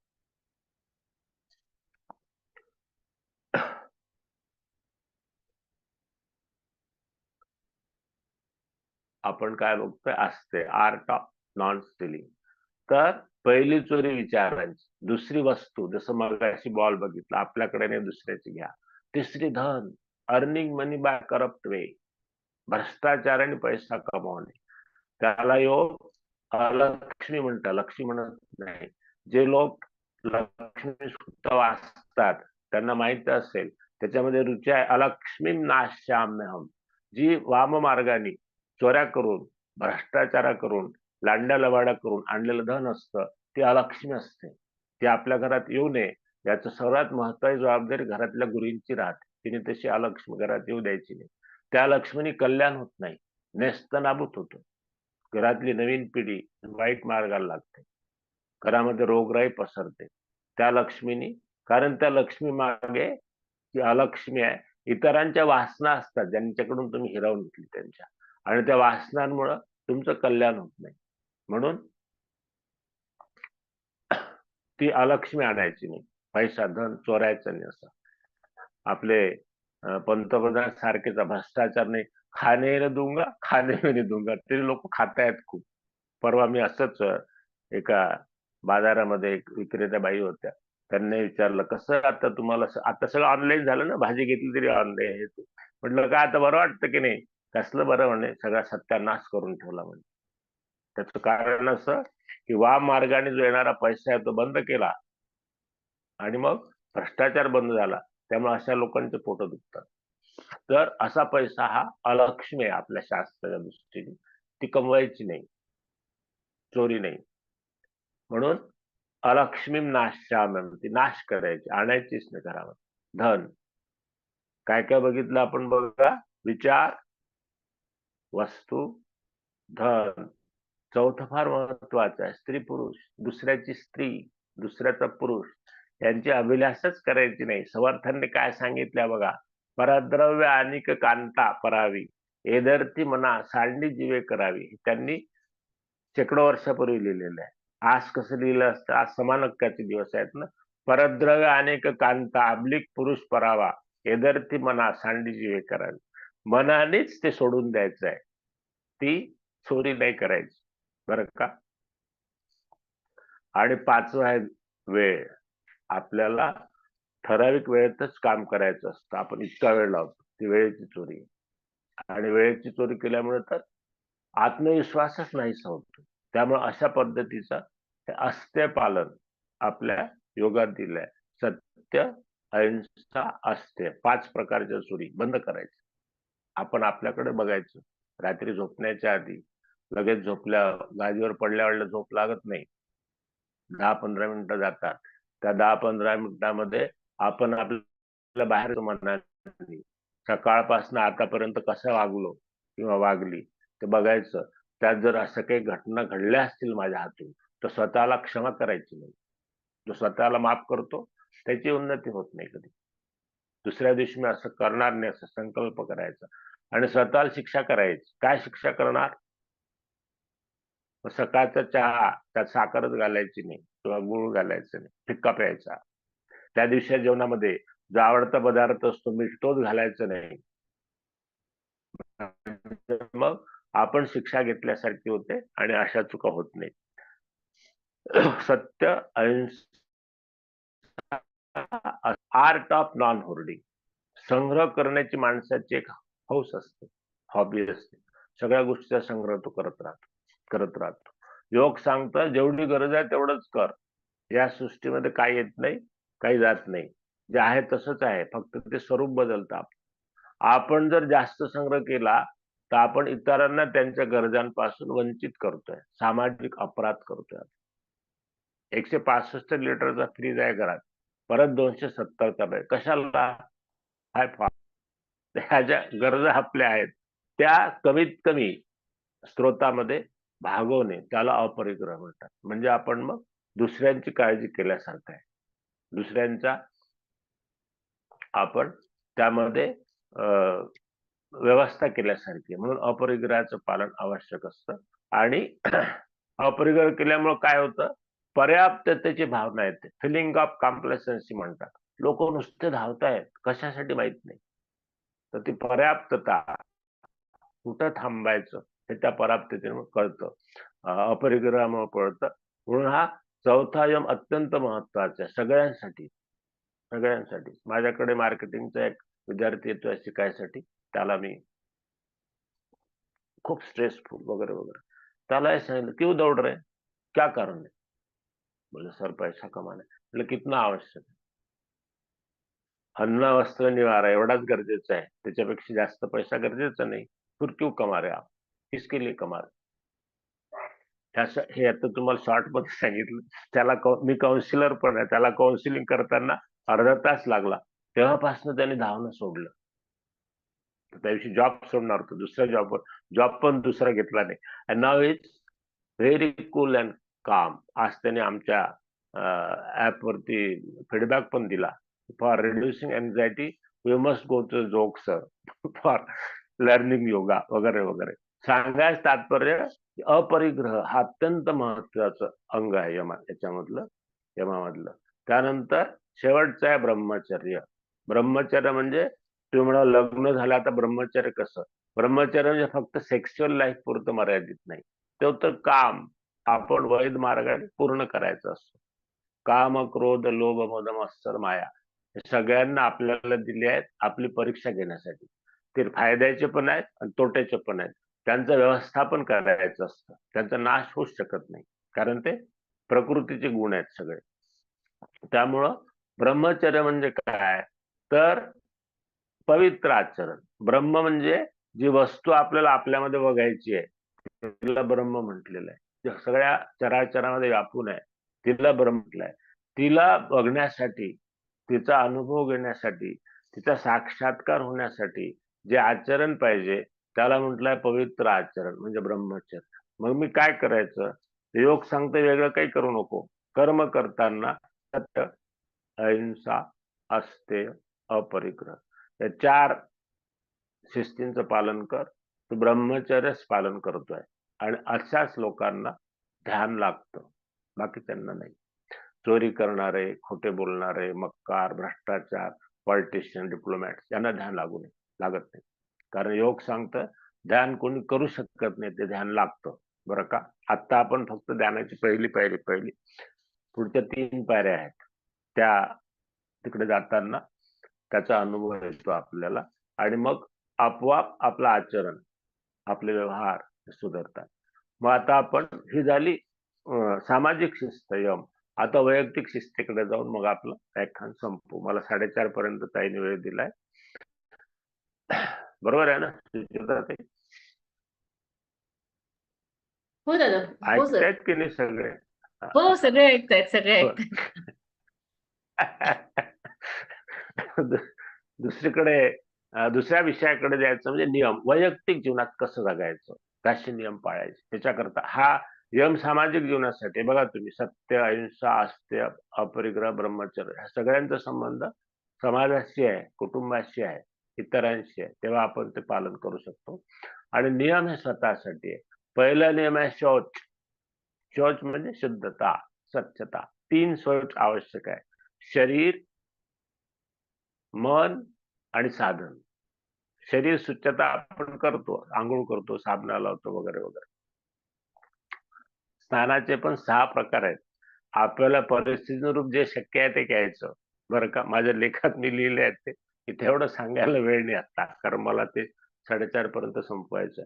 तर कुठलं तरी स्नान करून आपण शरीर शुद्ध ठेवतो. मनशुद्धीसाठी काय? मन काही काढून वॉशिंग मशीनवर टाकता येत नाही, धुता येत नाही. तिथे शक्ती आहे परमेश्वराने दिलेली आपल्याला. मग मन शुद्ध कसं करायचं? तर मनशुद्धीसाठी प्राणायाम हा संस्कार आहे. 108 प्रकारचे प्राणायाम आहे. आमच्या क्लासेसमध्ये साधारणतः 10-15 पर्यंत प्राणायाम शिकवतो. प्राणायामाने मन कसं शुद्ध होणार, असा प्रश्न आहे. तर आपल्या शरीरामध्ये नाभीपासून 72,000 नाड्या पसरतात. नाड्या म्हणजे प्राण शक्तीचे स्रोत, त्याला नाड्या म्हटलं. रक्तवाहिन्या नाही. प्राणायाम केल्याने त्या शुद्ध होतात आणि त्या शुद्ध झाल्या की मन शुद्ध होते. तर अशा पद्धतीने मन शुद्ध करायचं असतं आणि प्राणायाम शिकावे लागतात. प्राणायाम जर चुकीच्या पद्धतीने केले, दुष्परिणाम होतात त्याचे. माझे एक विद्यार्थी होते ICS कॉलनीमध्ये, एका साखर कारखान्याचे MD होते ते. ते आमच्या कुठल्या तरी शिबिरात शिकले आणि त्यांचा मला फोन, फार जुनी गोष्ट. त्यावेळेस माझी मिसेस माझ्यासोबत काम करायची, ती पण योगा टीचर होती. ती आता डिसेंबरमध्ये 22 मध्ये वारली. तर त्याचा फोन आला. सर म्हटले, माझे खांदे जाम झाले आहेत. त्यावेळेस माझ्याकडे दोघे आम्ही क्लासेससाठी फिरायचो. मारुती कार होती. तिला म्हटलं आपण जाऊया. 12:30ला आमचे साधारणतः क्लासेस संपायचे. त्यांच्याकडे गेलो. म्हटलं काय करताय ते दाखवा मला एकदा करून. तर ते मी शिकवलेलं सगळं व्यवस्थित करायचे. बरं, ते सगळ्या डॉक्टर्सकडे जाऊन आले, बघून आले. ते सगळे तपासणी झाली, काहीच नाही कुठे. त्यांचा मुलगा असा बाजूला बसला होता, एक 25-30 वर्षाचा. तो म्हणला, हे सकाळी ते बाबाकडे बघतात आणि असं असं करतात. माझ्या लक्षात आलं. म्हटलं ते काय करतात दाखव मला करून. तर ते भस्त्रिका चुकीची करत होते, बरं का. म्हणून योगातल्या कुठल्याही गोष्टी पुस्तकात बघून, टीव्हीत बघून बघायचे नसतात. सकाळी सकाळी खूप बाबा लोक पुढे येतात, आपण टेम्पटेड होतो. ते सांगतात प्रामाणिकपणे की शिक्षकासोबत करा, तुम्ही स्वतः करू नका. कारण टीव्ही किंवा पुस्तक तुम्हाला बघू शकत नाही तुम्ही कसं करतात. तर त्यांची ती चुकत होती. म्हटलं दिस इज द रिझन. मग त्यांना ते दुरुस्त करून दिली. म्हटलं अशा पद्धतीने करा, 15 दिवस करा. जर तुम्हाला त्रास परत राहिला तुम्हाला फोन करा, अदरवाईज फोन करू नका. त्यांचा काही फोन आला नाही. नंतर मुलांनी सांगितलं बरे झाले. तर प्राणायामाचे सिद्धता करावी लागते, तर ते सिद्ध होतं. अगदी साधे तुम्ही प्राणायाम करत असाल, अनुलोम विलोमचे आयाम कुठे मिळायला पाहिजे, ह्याचं उत्तर कोणाकडे असेल तर मला माईक ऑन करून सांगा. If anybody knows. ताई सोडून सुचिता ते आमचे क्लासेस करतात, त्यांना माहिती आहे. हँड रेज करा, हँड रेज करा जर कुणाला माहित असेल तर. प्राण म्हणजे श्वास, आयाम म्हणजे टोनिंग. द अस्पष्टता स्पर्श शरीरात होतो. अगदी साधा प्रश्न आहे, तुमची काही परीक्षा घेतलेली. एक कुतूहल म्हणून विचारतो की तुम्ही लोक अनुलोम विलोम प्राणायाम करत असाल, अनुलोम विलोम प्राणायामामध्ये आयाम कुठे मिळायला पाहिजे? If anybody knows he should tell, otherwise आपण पुढे जाऊ. अनुलोम विलोम करून बघा, तुमच्या तुम्हाला लक्षात येईल. तुमच्याकडे जो शिक्षक असतो शिकवणारा, तो सुद्धा अनुभवी पाहिजे, ज्याने योग अनुभवलेला आहे. मी माझी बढाई म्हणून नाही सांगत आहे. आजकाल फॅड निघालाय, 6 महिन्याचा कोर्स करतात, शिकवायला सुरू करतात, डायरेक्ट व्हिडिओ काढतात. त्याच्यामध्ये मला बायलांना हसायला येतं. अनेक गोष्टी चुकीच्या करतात ते. माझ्यासोबत एक प्रवासामध्ये विद्यार्थी होता, एम चा. त्यांनी योगामध्ये MA केलं. म्हटलं वा, खूप आनंद झाला तू असं केलं वगैरे वगैरे. मग त्याची पण चर्चा सुरू होती. म्हटलं एक प्रश्नाचं उत्तर दे. अनुलोम, तू म्हटलं MA केलंस? म्हणले हा. म्हटलं अनुलोम विलोम मध्ये आयाम कुठे मिळायला पाहिजे? तो असा प्रश्नार्थ चिन्ह करून माझ्याकडे बघायला लागला. तो म्हणले ते शिकवलंच नाही आम्हाला, आयाम काय असतात वगैरे वगैरे. हा सूक्ष्म अभ्यास ज्या शिक्षकाचा किंवा ज्या अभ्यासाचा आहे, अशाच कडनं तुम्ही योग शिका. आलं का लक्षात? आणि मग अशा पद्धतीचे प्राणायाम केले की मनशुद्धी होते. आलं का लक्षात? तिसरा आहे शोध साधनांचा.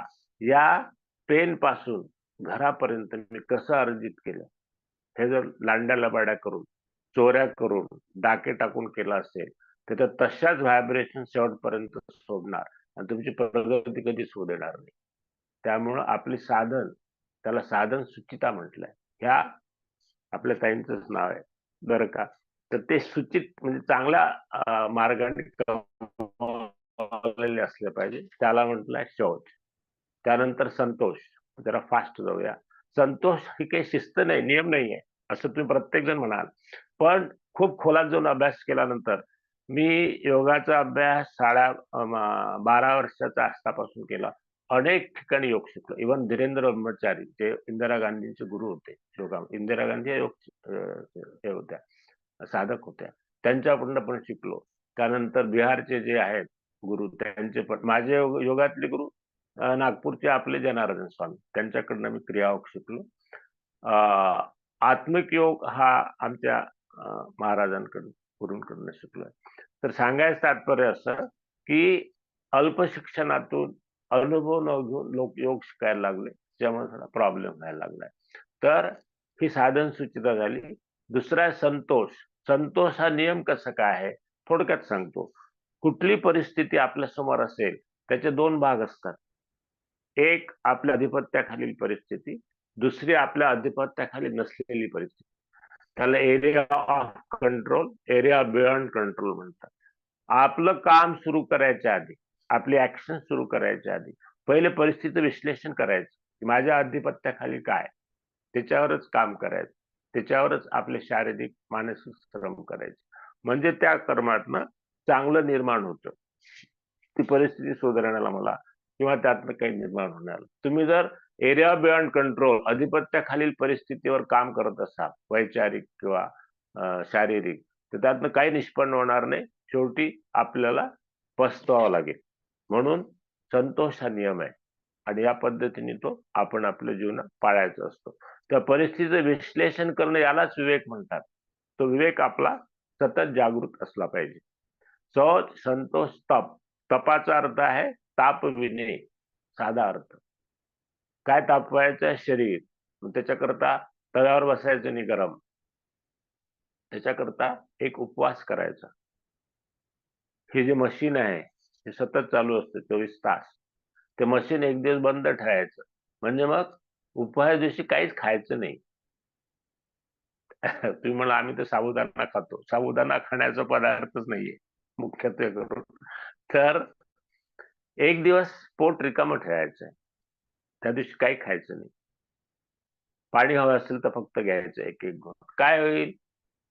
आपला अग्नी पेटलेला असतो जठराग्नी, तो काही उपाशी राहत नाही. तो आतलं सगळे विषाचे पदार्थ खाऊन टाकतो, कॅन्सरस सेल सुद्धा जाळून टाकतो. त्याच्यामुळं एक दिवस असा उपवास करायचा आणि तोच थोडा धार्मिक भावनेने देवाच्या स्मरणात केला तर आपल्याकडे येणारा फार महत्वाचा उपवास असतो एकादशी. 10 दिवस खाऊन झालं, 11व्या दिवशी उपवास करायचा पांडुरंगाच्या नावाने. आणि त्यामुळं आपली मानसिक शक्ती वाढते.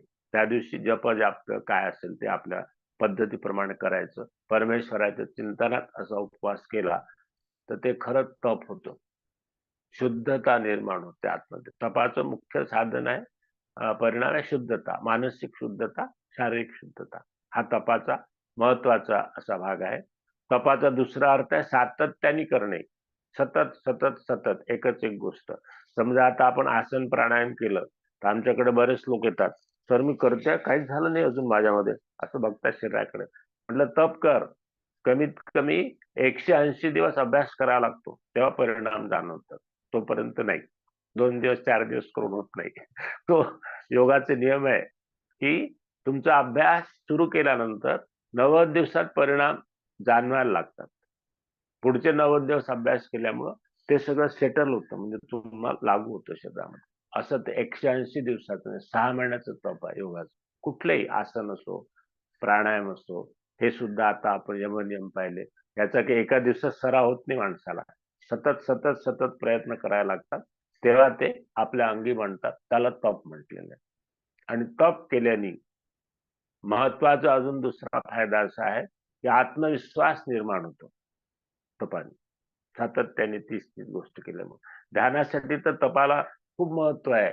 ठरलेल्या वेळी ठरलेल्या जागेवरच बसावं लागतं. त्यात थोडासा बदल केला तरी ध्यान लागत नाही तुम्हाला. ते तप आहे एक प्रकारचं. ठरलेल्या वेळी त्याच ठिकाणी बसणे, त्याच दिवशी, रोज त्याच वेळी, तर त्याला तप म्हणते. शौच, संतोष, तप, स्वाध्याय. स्वाध्याय म्हणजे त्याचं ट्रान्सलेशन आहे सेल्फ लर्निंग. स्वतःचा अभ्यास हा सतत शेवटच्या श्वासापर्यंत सुरू ठेवायचा असतो. कारण आपल्या अभ्यासाचे परिणाम आपल्या अंतर्मनावरती होतात आणि अंतर्मन जन्मोजन्मी आपल्या सोबत असतं. त्यामुळं शेवटच्या श्वासापर्यंत अभ्यास थांबवता येत नाही. तुम्हाला माहिती आहे ना? आणि अभ्यास, ज्ञान घेणे आणि ज्ञान देणे हे कोणाकडनं घ्यायचं, कोणाकडनं याला काही बंधन नाही. आपल्याला माहिती आहे, रावणाचा जेव्हा मृत्यू व्हायला लागला होता तेव्हा रामाने सांगितलं लक्ष्मणाला, जा त्याला विचार लंका एवढी समृद्ध आणि व्यवस्थित कशी ठेवली, हाऊ यू मॅनेज दी लंका. बरं का? तर स्वाध्याय करताना आपण नम्र असणं फार गरजेचं आहे. कुठली पोथी वाचताना, कुठली ग्रंथ वाचताना त्या ग्रंथकर्त्याचे पहिले नमन करावं लागतं, तेव्हा ते आपल्याला कळतं. लक्ष्मण गेला आणि रावणाच्या पायासमोर उभा राहून डोक्यासमोर उभा राहून विचारलं. रावणाने काहीच नाही सांगितलं. तो मृत्यूशय्यावरती होता शेवटच्या क्षणामध्ये. आला रामाकडे परत, त्याचं काही सांगत नाही. विचारलं ते. राम म्हणले, तू कुठे उभा होता? तुझ्या डोक्याजवळ. म्हणलं, ते डोक्याजवळ उभं राहणं म्हणजे उद्धटपणा आहे. त्याच्या चरणाजवळ, पायाजवळ उभा राहा, मी तुला नम्रत आहे, नमस्कार कर आणि मग विचार, मग तो सांगेल. मग त्याने सांगितलं पुढे वगैरे. हा एक उदाहरण दिलं की स्वाध्याय करताना, आता स्वाध्याय कशाचा करायचा, कुठले ग्रंथ वाचायचे, तर महाराष्ट्रामध्ये 3 ग्रंथ प्रसिद्ध आहेत. दासबोध, जीवनाचा जिना कसा चढायचा, हे दासबोधात दिलेलं आहे. मी 10वीत असताना पासून दासबोध अनेक पारायण केले. त्याच्यामध्ये तरुणपणातच दासबोध वाचायचं असतं, म्हणजे जीवन कसं घडवायचं ते आपल्याला कळतं. दुसरा ग्रंथ आहे एकनाथी भागवत. सगळं तत्वज्ञान जीवनाचं एकनाथांनी त्यात मांडलेलं आहे. अनेक ठिकाणी आपल्याला चापट्या मारतात त्याच्यामध्ये ते. त्यानंतर तिसरा महान ग्रंथ महाराष्ट्राला ज्ञानेश्वरी. समजत नाही लवकर, खूप प्रयत्न करून समजतो. ते 3 ग्रंथ महाराष्ट्रीयन माणसांनी वाचायलाच पाहिजे. गीता तर हा अखंड विश्वाचा ग्रंथ आहे. ते फिलॉसॉफी ऑफ लाईफ. जे मी गीतेचं वर्णन करताना लोकांना सांगतो, it's not a religious book. ते धार्मिक ग्रंथ नाही, ते जीवनाची फिलॉसॉफी आहे. मोठे मोठे सायंटिस्ट लोकांचा असा अनुभव आहे, ते असं म्हणतात, when there is a blockade in my front, I am reading any page of Bhagavad Gita and I get the solution. म्हणजे माझ्यासमोर जेव्हा ब्लॉकेडला आपण काय म्हणूया की परिस्थिती अशी गुंठीत असते, मार्ग मिळत नाही, त्यावेळेस मी गीता उघडतो, कुठलंही पान समोर आलं ते वाचतो आणि मला मार्ग मिळतो. इतकं त्या प्रासादिक परिणाम आहे गीतेचे. तर हे 4 ग्रंथ आपण सगळे गीतेचे अभ्यास काय ते वाचून ऐकून मला फार आनंद झाला, म्हणून मी स्वतः तुमचं अभिनंदन केलं. पण स्वाध्यायासाठी 3 ग्रंथ फार आवश्यक आहेत, ते पण वाचणं आवश्यक आहे. तर अशा पद्धतीचा अभ्यास आपण केला, स्वाध्याय होतो. स्वाध्याय केल्यामुळं अंतर्मन आपलं सुशिक्षित होतं. आपण सगळे शिक्षित आहोत, सुशिक्षित लोक फार कमी आहेत. त्याच्यामुळे सध्या समाजामध्ये प्रॉब्लेम आहे. तर सुशिक्षित म्हणजे संस्कारित मन, ते त्यामुळे साधतं. आणि स्वाध्याय केल्यामुळं मग जीवनाचा अर्थ कळतो माणसाला. जीवन कसं जगायचं, जीवनाकडे कसं बघायचं, बरं का. आणि मग त्या ठिकाणी माझं आपलं करणं बंद होतं आणि सर्वाभोवती परमेश्वर पाहण्याची दृष्टी डेव्हलप होते. त्यामुळे मग आपसातली भांडणं, वाद, कलह हे आपोआप मिटतात. आणि आता सत्य, अहिंसा, अस्तेय, अपरिग्रह, ब्रह्मचर्य हे 5 नियम पाहिले. शौच, संतोष, तप, स्वाध्याय आणि शेवटला जो नियम आहे तो आहे ईश्वर प्रणिधान, म्हणजे सरेंडरिंग टू द गॉड, देवाला समर्पण होणे, समर्पण करणे. काय करायचं? आपण गीतेचे वाचक आहात. अर्जुनाला काय सांगितलं भगवंतानी? तुझे खातो, पितो, झोपतो, बोलतो, काम करतो ते सगळं मला अर्पण कर. अर्जुन तर फार टॅलेंटेड होता, तुमच्यासारखा बुद्धिवादी होता, टॅलेंटेड म्हणजे, आणि रेबिलियन पण होता. अर्जुनने विचार म्हणजे काय? भगवंताने सांगितलं, मला ज्यावेळेस अर्पण करशील त्यावेळेस तुला कर्मदोष लागणार नाही. प्रत्येक कर्मामध्ये चांगले आणि वाईट असे दोन्ही भाग असतात. त्याचे दोष पण असतात, गुण पण असतात. ते तुला लागणार. अजून का होईल? त्यामुळे नम्रता येईल, जे अत्यंत आवश्यक आहे. आपण किती शिकलेले असू, किती मोठे असू, किती मोठ्या पदावरती असू, किती श्रीमंत असू, पण नम्र जर नसू त्याचा काय उपयोग नाही, ना आपल्याला ना समाजाला. त्यामुळं नम्रता येईल. आणि शेवटचा जो हे त्यातला सांगितला फायदा भगवंताने, तो म्हणजे संचित प्रारब्ध आपण जे म्हणतो, कर्म भगवंताला अर्पण केल्यानंतर तेच नष्ट होईल. आपल्याला पुनरपि जननम पुनरपि मरणम, काय आहे की आपल्या कर्माचे जे फळ असतात बरे वाईट ते भोगायला यावं लागतं. कुठला जन्म मिळेल हे आपल्या कर्मावर अवलंबून आहे. चांगले कर्म मनुष्य जन्म, तो 10,000 वर्षांनी मिळतात असं म्हणतात. वाईट कर्म किडा, मुंगी, हाती, झाड याचे जन्म, त्या ठिकाणी सगळे भोगच भोगावे लागतात. अशा पद्धतीने ज्यावेळेस तुम्ही आपण आपले कर्म अर्पण करतो ते संचितच नाही ठेवतं, आणि संचित नाही सोडणं म्हणजे मुक्ती, असा त्या शरणागतीचा, ईश्वरप्रणिधानाचा अर्थ आहे. आणि ते आपण सगळ्यांनी करावं. या पद्धतीने आज आपण योग एक जीवनशैली हा विषय अभ्यासला. योगाचा अभ्यास करताना यमनियमाच्या पायऱ्या ओलांडून जाता येत नाही. त्यांचा पूर्ण अभ्यास करून, त्या अंगीकार करून मग आसन प्राणायामाकडे जायचं असतं. मग त्यापुढे प्रत्याहार, धारणा, ध्यान, समाधी हे अष्टांग आपल्या जीवनात उतरवणं म्हणजे योग करणं. नुसतं आसनं करणं, हालचाली करणं शरीराच्या आणि प्राणाचं नियंत्रण करणं म्हणजे प्राणायाम करणं म्हणजे योग नाही. अशा पद्धतीचा योग आपण जीवनात अवलंबन करावा, अशीच आज्ञा गीतेमध्ये भगवंतांनी पण आपल्याला केलेली आहे. आपल्याकडे 5 मिनिटाचा वेळ आहे. कोणाचे प्रश्नोत्तर असतील तर त्यांनी विचारू शकता. मग आपण ध्यान करून सुट्टी घेऊ. कोणाला काही प्रश्न किंवा प्रश्न जर असतील तर कोणी हँड रेज करा. काही प्रश्न विचारायचे असतील तर तुम्ही विचारू शकता.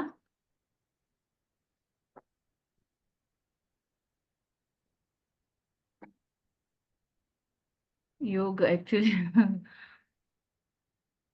समजायला अवघड आहे आणि करायला त्यापेक्षा अवघड. नाही, प्रश्न असण्याचे किंवा नसण्याचे 2 कारण असतात. एक तर सगळं समजलं आम्हाला, काहीच प्रश्न नाही. दुसरं काहीच समजलं नाही म्हणून प्रश्नच नाही. तर अशा कुठल्या आपण पहिल्या परिस्थितीत असाल असं मला वाटतं, अशी अपेक्षा करू. आणि आपण इथे थांबूया. ध्यान करून सुट्टी घ्यायची आहे. प्रत्येकाने परत आपली मुद्रा लावा. आता कोणीतरी सुमित्रा देशमुख म्हणून आहे, अशी मुद्रा लावा संध्याकाळच्या ध्यानामध्ये. वायुमुद्रा, याने वायू प्रकोप कमी होतो. ही ब्लड प्रेशर साठी चांगली आहे. याने आर्थरायटिस कमी होतो, हाड दुखत नाही. आणि ती आपल्या मांडीवर ठेवा, डोळे बंद करा. 3च मिनिटाचं ध्यान घेणार आहे. फक्त परीक्षा करायची स्वतःची. आपल्याकडे 5 मिनिटं बाकी आहे. कोणाचे प्रश्न नाही असं म्हणून आपण पुढे जातोय. अजूनही प्रश्न असेल तर तुम्ही विचारू शकता किंवा मला माझ्या व्हॉट्सअपवर टाकू शकता. ताईंकडनं व्हॉट्सअप नंबर घ्या, त्याची उत्तर तुम्हाला मिळतील. आणि दुसऱ्या व्याख्यानासाठी तयार राहा. ताई दुसरं व्याख्यान अरेंज करतील तुमच्यासाठी योगातलं, त्याचा आपण अभ्यास करूया. तर आता डोळे बंद करा सगळ्यांनी. माझ्या सूचना फक्त फॉलो करायची. शरीराने ध्यानानंतर कोणालाही बोलायचा, प्रश्न विचारायचा मुभा नाही.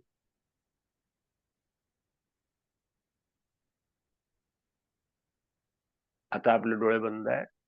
शरीराने स्वतःहून काही करू नका. जे काही प्रकृतीकडनं सुरू आहे, उदाहरणार्थ श्वासोश्वास वगैरे वगैरे, ते सुरू असू द्या, त्यात व्यत्यय आणू नका. कानाने बाहेरचे आवाज सध्या वर्गामध्ये माझ्या सूचना सोडून ऐकू नका. आणि सगळ्यात महत्वाचं, मनाने मनोव्यापार करू नका. अशा रीतीने शरीराने आणि मनाने काहीही न करता केवळ स्वस्थ बसण्याचा अभ्यास करा. म्हणजे आपल्या अंतर्मनावरती आतापर्यंत व्याख्यानाचे जे संस्कार झाले असतील ते रुजतील आणि ते आपल्याला नंतर आठवून त्याचं आपण पालन करू शकू. परत सांगतोय सूचना, शरीराने स्वतःहून काय करायचं नाही. कानाने बाहेरचे आवाज ऐकायचे नाहीत. मनाने मनोव्यापार करायचे.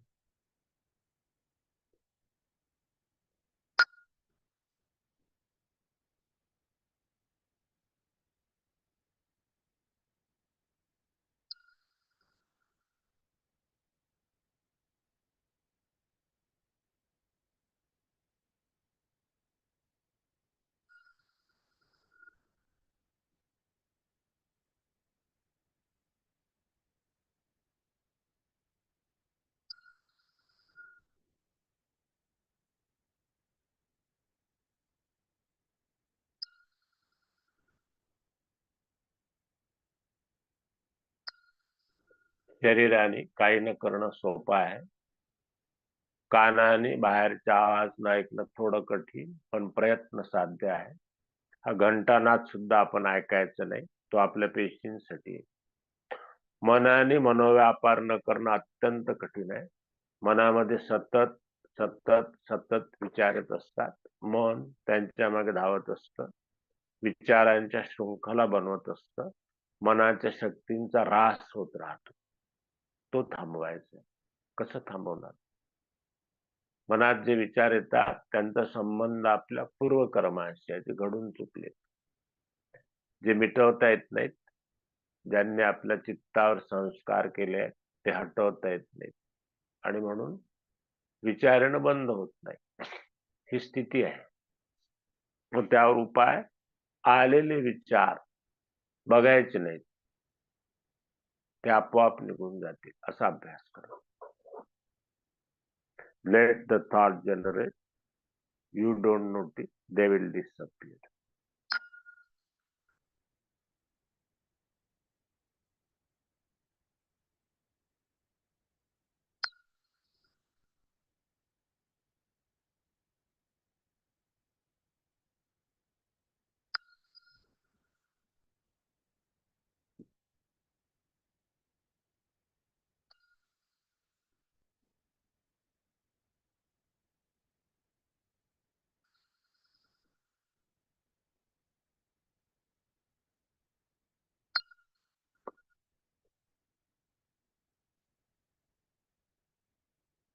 एक दीर्घ श्वास खेचा.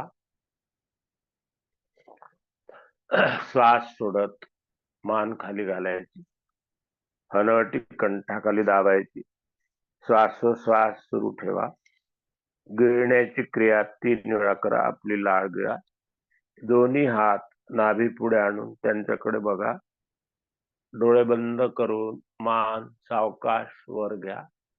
तळहातांचं घर्षण करून ते आपल्या डोळ्यांवर, चेहऱ्यावर, छातीवर, पोटावर, सर्वत्र हृदयाच्या दिशेने फिरवा. छाती पुढे नमस्कार करून थांबा. डोळे बंद असू द्या.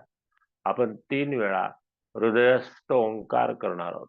दीर्घ श्वास घेत मन हृदयस्थ ठेवा.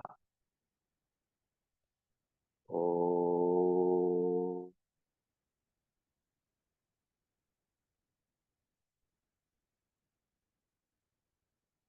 या ओंकाराची कंपन संपूर्ण शरीरात अनुभवायचे. पुनश्च दीर्घ श्वास मन हृदयस्थ. ओ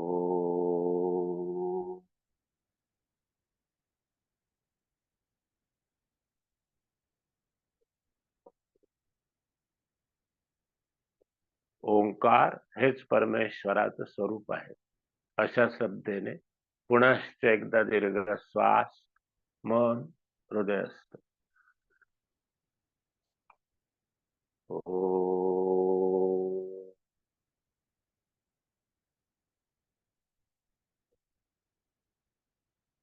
एक नमस्कार करा.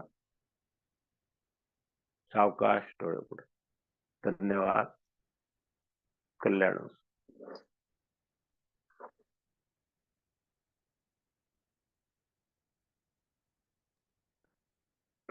काही बंद करायचा व्हिडिओ. हो चालेल. काही जर असतील प्रश्न तर मी तुम्हाला पाठवते. हा पुढच्या सेशन मध्ये आपण धन्यवाद. घेतले येतील परत. हो धन्यवाद. धन्यवाद. खूप खूप धन्यवाद सर. खूप छान वाटलं. ठीक आहे. पुढचं ते- सेशन आपण करूया नंतर जेव्हा तुम्हाला सवलत मिळेल. मला चालेल. वाटतं खूप सारे लोक आज अवेलेबल होते. दररोजच्या पेक्षा जास्त प्रतिसाद भेटलेला आणि लोकांनी अतिशय मनापासून ते ऐकलेलं आहे. धन्यवाद सर. धन्यवाद. धन्यवाद. बंद करतो. हो चालेल.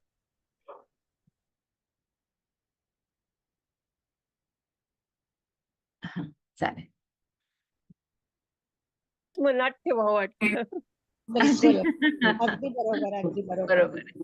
आणि यम म्हणजे काय हे सांगून सुरुवात आसन आणि ध्यानाची कशी करायची हे जे मुख्य सांगितलं हे फार आवडलं. म्हणजे की आधी आचरण सगळं व्यवस्थित असेल तरच ध्यान योग्य पद्धतीने होऊ शकतं. हे सगळ्यात महत्वाचं सांगितलं. आचार विचार उच्चार उपचार हे सगळं पण नुसतं छान आहे. योग करतो म्हणजे अष्टांग योग सांगितलेला आहे पतंजलीने आपल्याला पूर्णपणे. तर त्या अष्टांग योगाचे पूर्ण अंग आपल्याला अनुभवायचे आहेत तर तो योग जमतो असं सरांचं म्हणणं असतं नेहमी. आयुर्वेदामध्ये हे अष्टांग संग्रह हा विषयच आहे. हो, एका वेळेस एकाने हे करा. हा ताई तुमच्यामुळे आम्हाला खूप छान माहिती मिळाली. तुम्ही अटेंड केलं तुम्हाला खूप धन्यवाद ताई. नाही तर उलट तुमच्या सगळ्यामुळे मला मिळत आहे खरं सांगायचं तर. नाही आज- तुमच्यामुळे आज खूप आनंद झाला. खूप. आज आणि वारंवार असं ऐकावं असं वाटतं. सरांनी एवढं भरभरून बोलले. खरं तर सगळ्यामुळे बोलले. तुमच्यामुळे मिळालं आम्हाला एक निमित्त आहे ताई, बाकी काहीच नाही नसतं. पण सगळी धन्यवाद ताई. चालेल चला चालेल. ते पुण्याला कुठे असतो त्यांचा क्लास, कुठे लागतो पुण्याला? पुण्याला पाषाणमध्ये आहे. त्या ऑनलाईन घेतात पूर्णपणे. अच्छा अच्छा अच्छा. हा. पाषाणमध्ये खूप लांब राहतात आहे ते. सगळं. पाषाणला कुठे मला ऍड्रेस एक एक्झॅक्टली माहित नाही. पाषाण एरियामध्ये आहेत ते. पण अच्छा. पूर्ण ऑनलाईन सिस्टम आहे त्यांची. ऑनलाईन क्लासेस घेतात. अच्छा अच्छा ठीक आहे. थोडी माहिती आपल्या ग्रुपवर पाठवा ताई. नक्की पाठवेन ताई, नक्की. त्यामुळेच मी करू शकते. ऍक्च्युली मी पण तिथे करते क्लास. आणि आता मी हैदराबादला असते, सर पुण्याला असतात. पण तो योग जुळून आला. कुठेतरी परमेश्वराची इच्छा आहे. आजचा ऑडिओ टाकता येईल का ताई? हो. आजचा व्हिडिओ टाकते मी. व्हिडिओ टाका टाकते. प्लीज. हो. आणि ताई आमच्यासाठी अजून व्याख्यानं तुम्ही ठेवत जा. खूप धन्यवाद. दर शनिवारी आपल्याकडे काही ना काहीतरी असतंच आहे. अगदी पण दर हे शनिवारी सगळं छान. प्रत्येकाचं कोणाचं ना कोणाचं तरी विवेचन छानच असतं अगदी. तर ती संधी खरंच चुकवू नका. प्रत्येकाला माझं म्हणजे विनम्र हे आहे की प्रत्येकाने त्या संधीचा फायदा घ्या. खूप काही शिकण्यासारखं आहे खरं तर. दररोजचं पण विवेचन छानच आहे मराठी. पण छान करतात ताई. आम्हाला बोलता येत नाही पण ऐकायला खूप छान वाटतं. नक्की बरोबर आहे. जेवढं जमल तेवढं करायचं ताई. ओके. पत्ता नाही, आम्ही पुण्यालाच असतो. बर बर, मी पत्ता पाठवते चालेल. आशांच्या पाठीच्या बाजूलाच राहतो आम्ही, जवळच आहे आम्हाला. काही हरकत नाही ताई, पाठवते. हो, चालेल ताई. धन्यवाद चला ताई. जय परत श्री कृष्ण. धन्यवाद ते. ऑनलाईन क्लासेस करता येतील का ताई त्यांचे? काय? त्यांचे ऑनलाईन क्लासेस करता येतील का मग आम्हाला? हो हो हो, नक्की करता येतील ताई. हो ना. सध्या त्यांचं आम्हाला जनावरचा एक आहे, जून जुलै मध्ये आहे बघा. मी त्याची हो पण का? माहिती सगळ्यांना पाठवते वाटल्यास ग्रुपवर. हो हो ताई. जर कुणाला हे करायचं असेल तर अगदी अत्यल्प दर आहे, म्हणजे काय 50-1 रुपये काहीतरी रजिस्ट्रेशन फी असती आणि अच्छा. 500 रुपये देणगी मूल्य म्हणून असतात फक्त. हम्म. हा, चालेल. चालेल. मी हे करतो, पाठवण्याचा प्रयत्न करते. चालेल. धन्यवाद ताई. धन्यवाद परत ताई. एकदा. धन्यवाद. जय श्री कृष्ण. जय श्री कृष्ण सर.